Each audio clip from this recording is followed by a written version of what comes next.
Good morning. My name is Jacob Booth, and I am the Weird Christian Dude. Today we're going to be studying Genesis chapter 10, which is more genealogy and some history.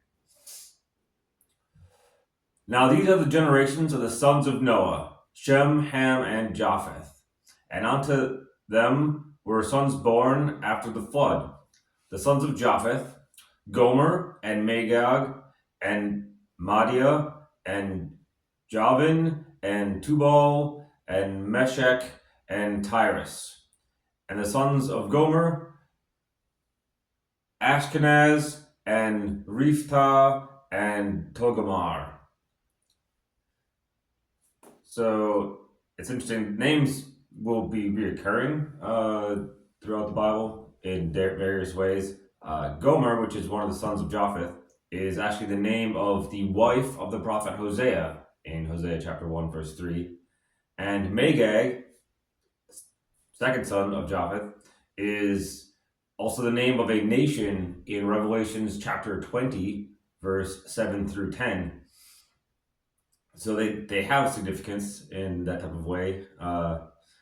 Also, Ashkenaz is interesting. There's a Jewish heritage that actually descends from Ashkenaz, called the Ashkenazi Jews.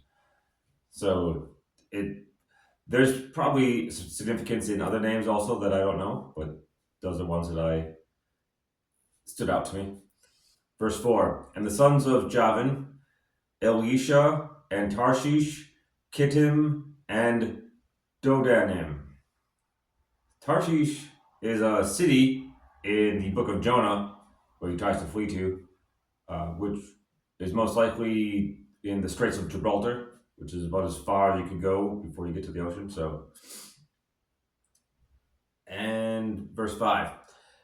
By these were the isles of the Gentiles divided in their lands, every one after his tongue and after their families and in their nations. And the sons of Ham, Cush, and Mizraim, and Phut, and Canaan. And the sons of Cush, Seba, and Havlah, and Sabta, and Remha, and Sabteka. And the sons of Rama, Sheba, and Dedan. So names can be a little bit hard. Ones that stand out here for me also is Cush, which is a country region of Upper Egypt and northern Sudan, which existed and stopped existing back and forth a few times throughout history. But it's been recognized several locations. And verse 8. And Cush begot Nimrod, and he began to be a mighty hunter, a mighty one in the earth. He was a mighty hunter before the Lord. Wherefore it is said, even as Nimrod, the mighty hunter before the Lord. And he began of his kingdom was Babel, and the beginning of his kingdom was Babel, and Erech, and Akkad, and Kelna in the land of Shinar. So Nimrod ends up being the first king and makes the first kingdom, which I think with modern day recognized as Mesopotamia, because Babylon's in Iraq. So that's comes up more in Genesis chapter 11. Verse 11, and out of the land went forth Asher, and he builded Nineveh. That city is important later also. Oh my goodness. The city that's mentioned in Jonah to go to, Nineveh is actually, no, is actually Mosul, Iraq. So, and when he was in Joppa, which is currently Tel Aviv, Israel, God told him to go to Nineveh, which is Mosul, Iraq, and instead he went to Tarshish, which is modern day Gibraltar. So this is all very long-term locations that come from the names of children that set up in that area and established their families there. And the city Rehoboth and Kala and Rezin between Nineveh and Kala, the same is a great city. And Mizraim begot Ludim and Anahim and Lehabim and Nephtuhim and Pathrusim and Casluhim, out of whom came Palestine and Caphorim. So Palestine is a word in Hebrew that means invaders, and that is where we get the term the Philistines from. The Philistines are the descendants of Philistine, the person, and they are a long-term traditional enemy of Israel, as and it is there's a Greek word because that's actually where Philistine settled, is mostly in the Greek and Crete type area, and so the Greek translation of that is Palestinian. So the Palestinians are the Philistines, which come from Philistine. And there's really, when you start understanding the origin of things like that, you know that that's not a conflict that will ever end. Because it hasn't. It's verse 15. And Canaan begot Sidon, his firstborn, and Heth, and the Jebusite, and the Amorite, and the Girgasite, and the Hivite, and the Archite, and the Sinite. Canaanite tribes are also recurring throughout the Old Testament, and they settled, I think, most of the lands to the east and northeast of Israel. But verse 18, and the Avorite, and the Zemarite, and the Hamorite, and afterwards were the families of the Canaanites spread abroad. So they also settled in the land currently known as Israel, but it was a lot of locations because he had lots of children that spread out in the area. And that becomes sort of a central type of issue in the Old Testament, is dealing with the Canaanites. Verse 19, and the border of the Canaanites was from Sidon, as thou goest unto Gerar, unto Gaza, that's Israel, and goes unto Sodom and Gomorrah, and Abdom, and Sebom, even unto Lasha.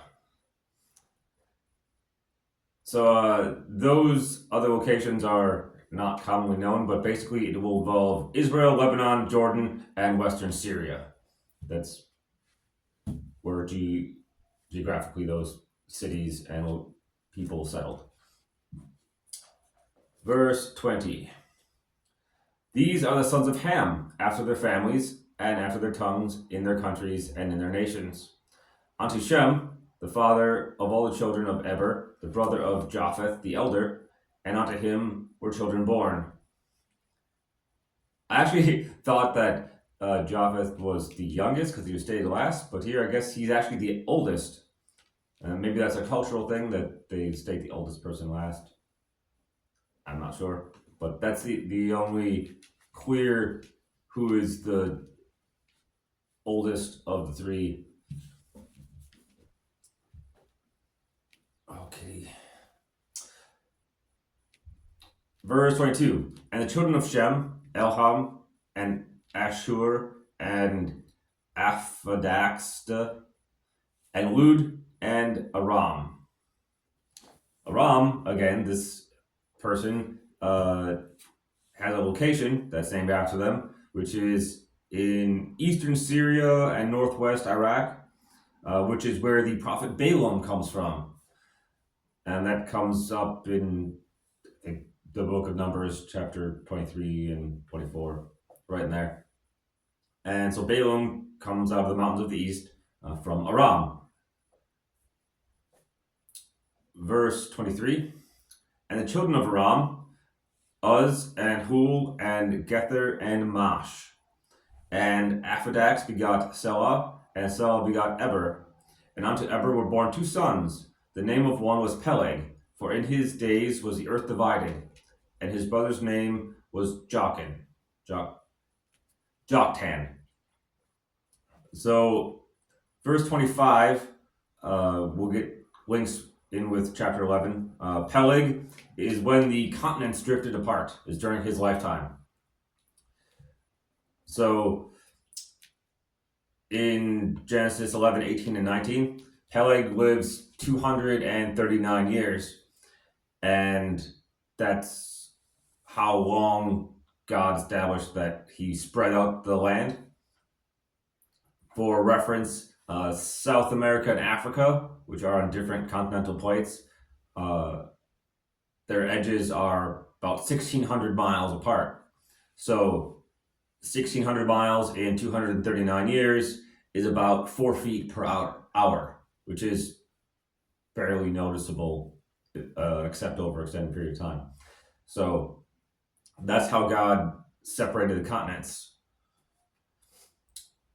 In verse 26, and Joktan begot Elmodad and Sephlah and Hazar Maveth and Jerha and Hodoram and Uzal and Dikha and Obal and Abimael. I actually met someone named Abimael in Puerto Rico. I just realized this now while reading it. Anyways, and Sheba. So Sheba comes up several times because Shem and Ham both have a descendant named Sheba. And in Genesis chapter 25, verse 3, Abraham has a grandson that he names Sheba. And I had to do a little research because the Queen of Sheba comes up in 1 Kings chapter 10, verse 12, 1 through 12, and 2 Chronicles chapter 9, 1 through 13. And she comes and meets with King Solomon. So I had to, who is she a descendant of, and where is this location? And I think a lot of that comes from verse 8, where it talks about Cush, which is the upper southern Egypt. Upper Egypt is actually in the south because it's elevation-wise. And the nation of Sheba was historically known to be Yemen and sometimes part of Ethiopia because borders change. So Yemen and or Ethiopia, which means that she would have been a descendant of Ham because that's who has that area of the world at this time.